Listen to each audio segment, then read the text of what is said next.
아니 생기기는 별로 유쾌하게 안 생겼는데 근데 이제 뭐냐면 박호영 의원님을 이렇게 보면 그 겸손함에 대해서는 여러분들 이제 뭐냐면 인정을 해야 될 것이다. 저는 이렇게 봅니다.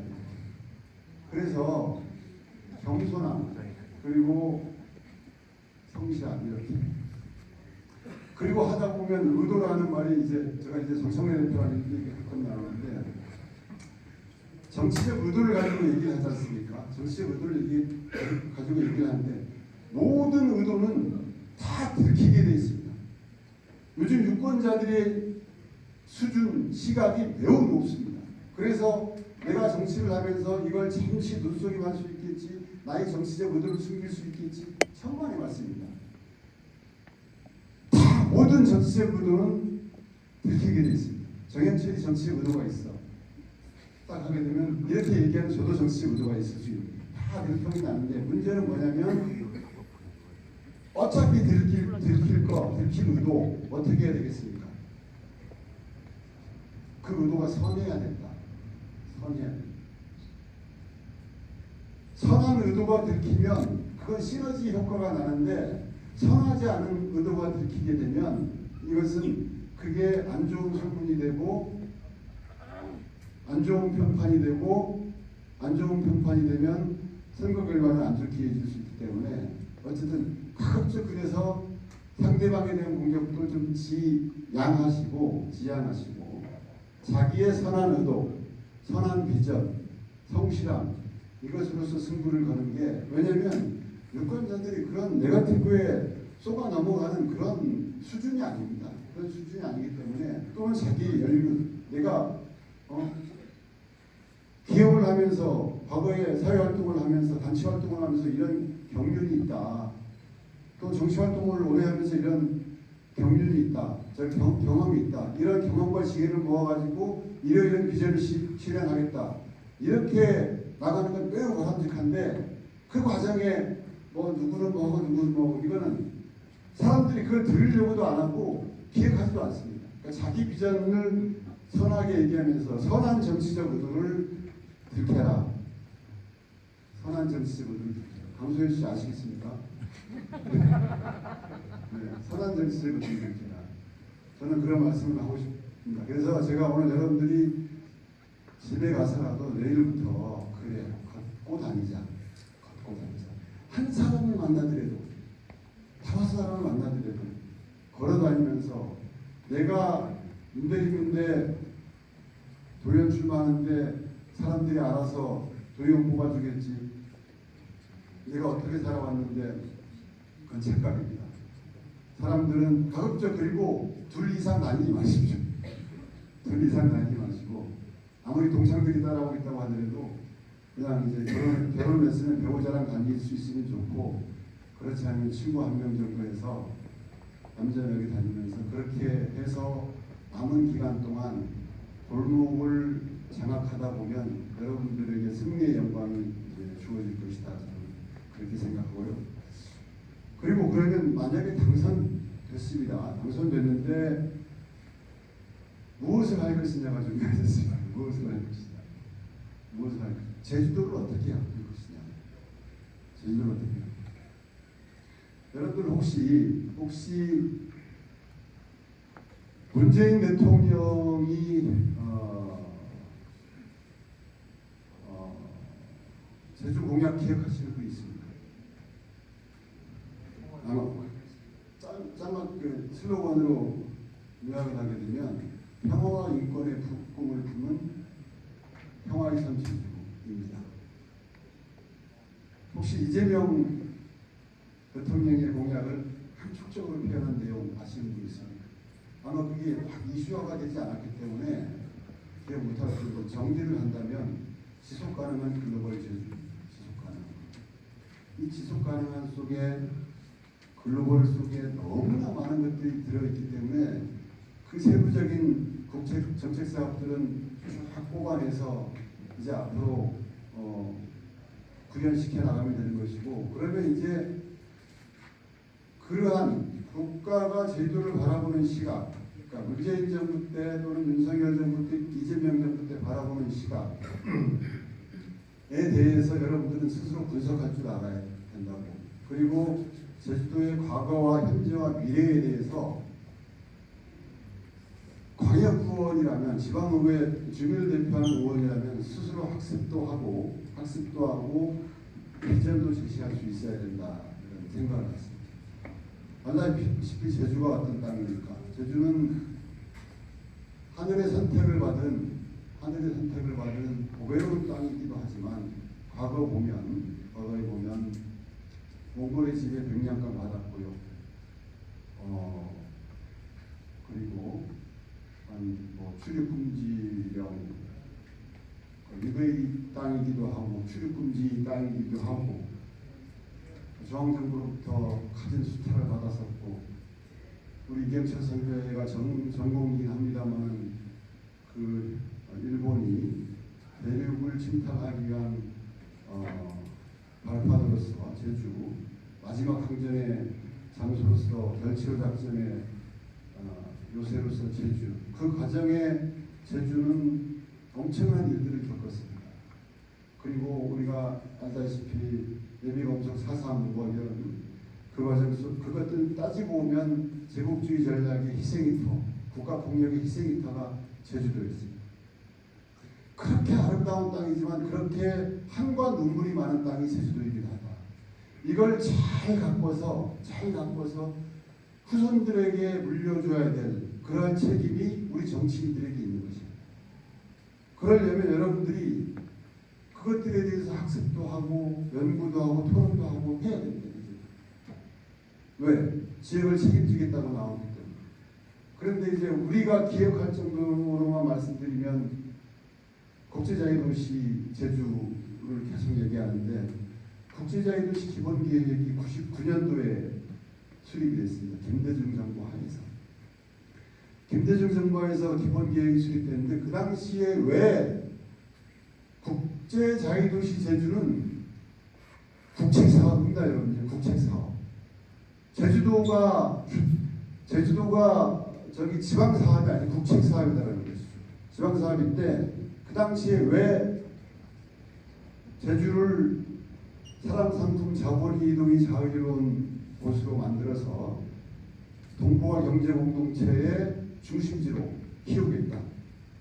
그렇게 해서 국부를 창출하고 도민들도 행복한 삶의 질을 높여나가겠다. 이런 국제자유도시 전략은 기억해보면 그 당시에 이제 개방농장, 수익개방, IMF 위기 이런 과정 속에서 우리가 부득이하게 외생적 개발 방식을 쓸 수밖에 없었습니다. 외국 자본도 유치해와야 되고 또 이제 대기업도 유치해야 되고 그렇게 해서 99년도에 기본계획이 수립이 됐고 2002년도에 국제자유도시 특별법이 만들어지지 않습니까? 국제자유도시 특별법을 만들어서 국제자유도시로 가려고 하는데 또 이제 생긴 게 뭐냐면 특별자치도 얘기가 나옵니다. 특별자치도 추진 및 국제자유도시 조성을 위한 특별법은 따지고 보면 국제자유도시를 제대로 한번 만들어 보기 위한 행정 시스템을 만들자 이것이었습니다. 우리 선배 정치인들이 선택이었습니다. 이것들에 대한 평가를 해야 된다고 저는 보는데 그러면서 그 당시에 행정의 편의성, 신속성, 효율성 이것을 위해서 행정구조를 어떻게 한다? 시군을 어떻게 한다? 폐지한다 그랬지 않습니까? 그렇게 해서 이제 시군을 폐지했던 것입니다. 그렇게 해서 한 20여 년 왔는데 행정의 효율성, 신속성, 편의성 얻어졌습니까? 얻어졌습니까? 저는 좀 고민해봐야 될 여지가 있습니다. 그리고 그런 외생적 개발 방식, 외발적 개발 방식에 의한 개발들이 제가 JDC 이사장도 해봤습니다. 선도 프로젝트 중심, 단지 개발 중심 그렇게 해서 개발합니다. 대기업을 유치합니다. 이 잘돼가지고 그 악수 효과로 도민들이 먹고 살게 하겠다. 이게 성공하는 모델이라고 생각하십니까? 그리고 국제자유도시와 관련해서 우리가 어느 모델을 취하게 되죠? 버건철 의원님 무슨 모델을 취하게 되죠? 아까 뒤에서 얘기하는 거 같아요. 네, 맞습니다. 싱가포르 모델, 홍콩 싱가포르 모델을 택하지 않습니까? 제주도의 지리적 환경이, 정치 체계가, 역사적 환경이 그들과 판이하게 다른데 이게 홍콩과 싱가포르의 모델을 벤치마킹하겠다? 이게 이제 우리 선배 정치인들이 택했던 일들이고 그 택했던 결과 20년 후에 지금 제주의 모습입니다. 제주의 모습인데 진정 제주의 가치를 살려서 그 제주의 가치가 국제적 경쟁력이 되는 그러한 국제도시 제주를 만들어야 되는데 우리는 급하니까 자본이 없으니까 그것도 사실 그 당시에만 해도 유망한 개발 방식의 하나니까 그렇게 따라갔던 것입니다. 그러면서도 잘했던 것 중에 하나가 이제 2005년도에 노무현 대통령께서 제주도를 무슨 섬으로 선포합니까? 그렇습니다. 평화의 섬으로 선포합니다. 이 평화의 섬으로 선포를 한 것은 저는 매우 가치 있는 일임에도 불구하고 그러면 세계 평화의 섬으로 지정이 됐으면 그 후속 사업들을 제대로 해서 우리만 주장하는 평화의 섬이 아니라 세계가 인정하는 평화의 섬으로 가야 되는데 그것을 채우기 위한 노력들이 사실 부족했습니다.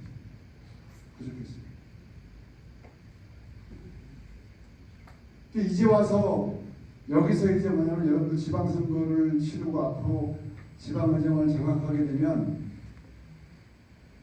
도의원이 구애받는 권능은 뭐냐면 지방자치법이나 그 이외에 여러 가지 법률들에 의해서 여러분들에게 권한이 주어집니다. 지방정부의 최고 의결기관이 어디입니까? 최고 의결. 도의회입니다. 집행부는 집행기관입니다. 최고의 의결기관의 핵심 요원들이 되는 겁니다. 그럼 여러분들이 훈련돼야 되고 여러분들이 철학을 갖고 딱 이렇게 해서 집행부를 통제할 수 있어야 되고 도의원 하나 똘망똘망 하면요 집행부 분들 한 200~300명이 움직입니다. 그렇게 해서 결국 제주사회의 건강성과 발전성을 찾아나가야 된다. 그런 각오들을 해야 된다고 봅니다. 근데 이제 지금 한 20년 지났는데 국제자유도시에 대해서 어차피 국제적으로 가긴 가야 되는데 그러한 싱가포르 모델이 아니라 제주가 갖고 있는 가치, 가치를 극대화시키는, 이것의 경쟁력을 키워주는 쪽으로 국제자유주의를 끌어나가야 된다. 그러니까 생태, 인권, 평화, 뭐 이런 것들이 이제 부각될 수 있는 그러한 국제도시. 그리고 평화의 섬 제주도 제대로 바꿔야 된다. 사실 현대사의 가장 큰 비극이 우리 제주도 아닙니까? 제주 4.3 아닙니까? 그런데 우리의 4.3 운동을 했던 분들이 어떠한 역사를 보여줬습니까? 대단한 역사를 보여줬습니다. 진상규명, 명예회복, 특별법 개정, 진상규명, 명예회복, 평생 프로그램 가동, 배보상에 이르기까지. 그러니까 국가폭력의 희생이태가 동북아시아 이론에 상당히 많음에도 불구하고 이렇게 과거의 문제를 모범적으로 풀어낸 곳은 제주도 말고는 없습니다. 그래서 제주도 사람들인 경우에 그 아픔을 이겨내는 모범성을 보였기 때문에 제주도는 평화를 얘기하고 인권을 얘기할 수 있다. 적어도 동북아 이론에서 평화에 관한 기구를 창설하거나 평화에 관한 규범을 제정하거나 이럴 때는 반드시 제주도가 그 중심이 되어야 된다. 이게 평화의 섬 제주고 우리가 4.3을 극복해 오는 과정 속에서 선배들이 보여준 모험성을 이어받는 것이라고. 그렇게 해서 평화와 인권의 가치, 그리고 저는 또 그런 생각도 해봅니다. 우리가 4.3 때 우리 선배들이 외쳤던 구호가 뭡니까? 정치적 구호가 단독선거 반대, 단독정부 수립 반대, 통일정부 전취하자였습니다. 통일운동이었습니다. 그럼 저는 이제 여러분들이 이제 저희 이제 의회에 들어가서 사상평화공원 몇 분 그런 주장을 하는 분이 있습니다. 추모의 공원으로서의 역할을 매우 좋습니다. 인권교육장으로서의 역할을 매우 좋습니다. 그렇지만 앞으로 거기에 통일을 연구하는 통일센터 비슷하면서 통일운동, 미래를 준비하는 이런 것들도 여러분들의 손에 의해서 제안이 되고 그것을 구체화시킬 필요입니다. 그리고 제가 누차 강조하는데 평화의 섬 제주라고 하면 평화를 상징할 만한 사업들을 해야 되고 평화를 상징할 만한 기구가 있어야 됩니다. PPT 잘못해가지고 있는데 먼저 자, 저는 이제 그렇습니다. 그러니까 평화를 가장 평화와 인권을 상징하는 기구는 인권재판소입니다. 인권재판소인데 미주에도 있고 유럽에도 있고 아프리카에도 있습니다. 근데 이 동북아 이론에는 있다 없다? 없습니다. 그래서 인권재판소, 그러니까 동북아 인권재판소를 제주도에 못 갖다 놓을 일이 뭐가 있습니까? 우리가 노력하면 하다가 평화운동을 하다가 중단해버리니까 그 인권재판소가 들어오고 평화 관련 국제 기구들을 유치하고 이렇게 되면 제주도는 홍가포로가 아니라 동양의 제네바가 될 것입니다. 동양의 제네바. 동양의 제네바가 되면 제주도에 소위 얘기하는 이재명 정부가 얘기하는 지속 가능한 글로벌 제주 가장 제일 쉽게 접근하는 거예요.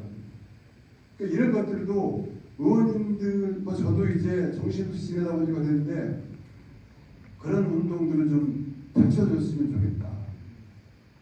그런 것들을 이제 공약으로도 내세우고 그렇게 해서 또 제가 이제 그런 기획을 하고 있습니다만 제주도에 필요하면 국가의 원수들, 지도자들 와서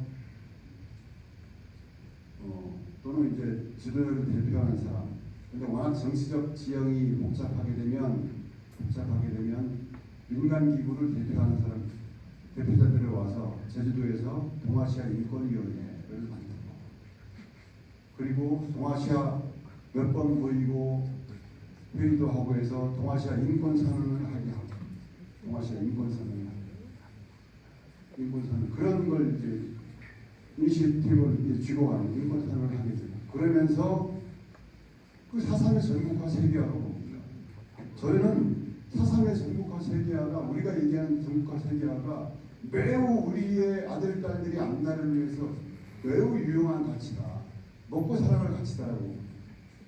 그러니까 사상 극복의 모험성을 세계인들이 알게 되다 보면 세계 시민에 대한 교육장으로 제도가 될 수 있고 저는 그렇게 봅니다. 평화 관련 기구들을 쭉 정리했었는데 그러니까 우리들이 유치할 수 있는 평화 기구도 상당히 많습니다. 이런 것들을 해서 제주도가 정말 평화, 인권, 생태 이런 것들로 세계적인 보배로서 거듭날 수 있는 이 시간적 여유가 얼마 남지 않았습니다. 제주도가 갖고 있는 생태학적 가치 이것에 대해서 그건 뭡니까? 천혜의 환경, 자연환경 아닙니까? 삼다수, 지하수 그리고 엄청난 식생자원들 당장 지금 제주도의 식생자원 가지고 상품화 시킬 수 있는 게 한 100가지가 넘는다고 합니다. 적하수, 백하수, 그다음 후보미자, 까마중, 쭉 해서 한 100가지가 넘는다. 이런 것들도 산업화시킬 수 있는 그러한 천혜의 자연환경. 삼다수도 그렇고, 그런데 삼다수, 지하수도요. 정말 그 불편한 진실입니다만은 제주도가 관행농법으로 인해서 우리가 먹고 살아왔는데 대한민국에서 가장 어쩌면 비료와 농약을 많이 쓰는 곳이 제주도입니다. 그리고 이제 토양이 자재능력이 그렇게 큰 이제 화산의 중심의 토양이 그렇게 토양 표심이 깊어서 저장이 되는 이런 것들이 상대적으로 떨어지다 보니까 지하수 생태계가 토양 생태계가 파괴되고 토양 생태계가 파괴됨에 따라서 지하수 생태계도 파괴되고 있고 지하수 생태계 파괴에 따라 가지고 해양 생태계도 파괴. 이게 특히 우리 갑지의 경우에 매우 심각합니다. 지금 어스생물하고 저기 어디입니까? 신화역사공원 물 땡겨서 쓰고 있는데요. 신화역사공원 물도 취수 허용량의 98%를 쓰고 있습니다. 얼마 안 남았어요. 그럼에도 불구하고 우리 송창문 의원님 그 환경도시위원장님 때 보니까 우리 저기 지하수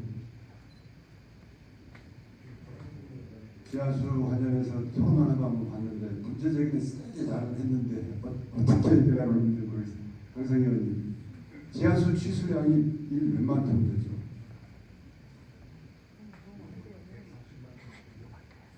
아닐 겁니다. 제가 강성희 의원 얘기하는 거 보니까 전체 물 사용량이 한 69만 톤 정도고 그 중에 지하수가 한 40몇만 톤. 그런데 유수율이 몇 프로입니까? 70. 유수든 누수든 유수율이 가려고 했습니다. 50. 그리고 한 우리 강성희 의원님 있어서 거의 한 10% 가까이 올렸네요. 네, 이거 더 써야 된다 더. 그러니까 한 45만 톤 취소한다고 하는데 유수율이 60% 안 된다 보면 40, 한 20만 톤 정도의 물이 어디론가 사라진 거예요. 실제로 제주도는 물 부족 도시임에도 불구하고 여기다가 플러스 농업용수도 한 20만 톤 정도 취소하는데 농업용수도 유수율이 50%가 안 된다고 합니다. 그 관정관리 어떻게 40%면 그것도 25만 톤 중에 한 50% 이상 빠져나간다고 하면 30만 톤 물이 어디론가 빠져나가는 거 아닙니까? 우리 미래 세대들은 물 부족이 눈앞에 보이는데 이것들을 빨리 막아서고 지사님을 설득해서 돈을 더 쓰십시오. 행정 예산이 없으면 다른 예산이라도 끌어나가. 그렇게 해서 이것들을 해야 된다. 그래서 생태 환경, 평화 인권 관련해서 좀 여러분들이 역할을 좀 해주셨으면 좋겠다 이런 생각을 갖고 또 그리고 제가 이제 국회 아까 우리 이수진 의원님 여러 가지 입법 얘기를 했는데 저도 이제 우리 제주 출신 세 분 저까지 국회의원 세 사람이 입법 활동이 매우 우수합니다. 중상위권에 속합니다. 중상위권에 속하고 저도 여러 가지 법안을 발의해서 통과를 시켰고 농업 재해에 관한 법률, 농업 재해 보험에 관한 법률, 그리고 필수 농자재 지원에 관한 법률은 상임위 통과돼서 이거 본회의 통과시키려고 하고 있고, 그리고 농민 기본소득에 관한 법률도 지금 심사 중에 있습니다. 심사 중에 있는데 열심히들 하고 있는데 제가 관심 있게 요즘 보는 것은 뭐냐면 북극 항로의 시대가 실은 제가 해양수산특별위원장 하면서 좀 관심을 갖다 보니까 의외로 빨리 올 수 있습니다. 빨리 올 수 있고 빨리 올 수 있는데 정부 차원에서는 물론 이제 허브항으로서 부산항을 갖고 가려고 하는데 여수광양, 포항, 울산항 쭉 이렇게 해서 항만별 기능 분담 계획을 수립을 하고 있습니다. 하려고 준비하고 있습니다. 그런데 제주도가 빠져 있었는데요. 어거지로 끼웠습니다. 어거지로 끼웠는데 지금 북극 크루즈도 지금 있습니다. 지금 있는데 한 9만 8천 몇 년 평균 9만 8천 명 정도 활용하고 있는데 앞으로 이게 항로가 개척이 되게 되면 이 숫자가 기하로 추정오고 그러니까 북극이 열리게 되면 물류의 미래, 자원의 미래도 열리지만 문화 관광 관련 교류의 미래도 열리게 됩니다. 그렇게 되게 되면 제주도가 사실 남방경제권 남방경제권의 관문이 제주도 아닙니까? 북극 항로와 남방경제권을 잇는 핵심 지역이 어디입니까? 제주도가 됩니다. 그래서 크루즈 산업도 규모 있고 내용 있는 크루즈 산업이 가능하고 새로운 물류 산업이 가능하기 때문에 이런 것들에 대해서도 강세기 의원님 반대할지 모르지만 신앙망과 관련해서 한번 심각하게 고민을 해야 된다. 심각하게 고민을 해야 된다라고. 그래서 자 앞으로 신앙만 속도감 있게 준비해서 나가게 되면 북극 항로가 열릴 쯤 저는 신앙만이 완공될 것으로 생각되는데 이때에 만약에 신앙만이 또 다른 이슈같이 10년 이상 막 끌어버리고 이렇게 하게 되면 아마 그런 기회가 주어져도 좀 우리가 우리의 지분을 찾아먹기가 힘들어질 수 있기 때문에 이것들도 제가 뭐 반드시 하라 말라가 아니고 여러분들이 깊게 고민을 해야 된다. 깊게 고민을 해야 된다.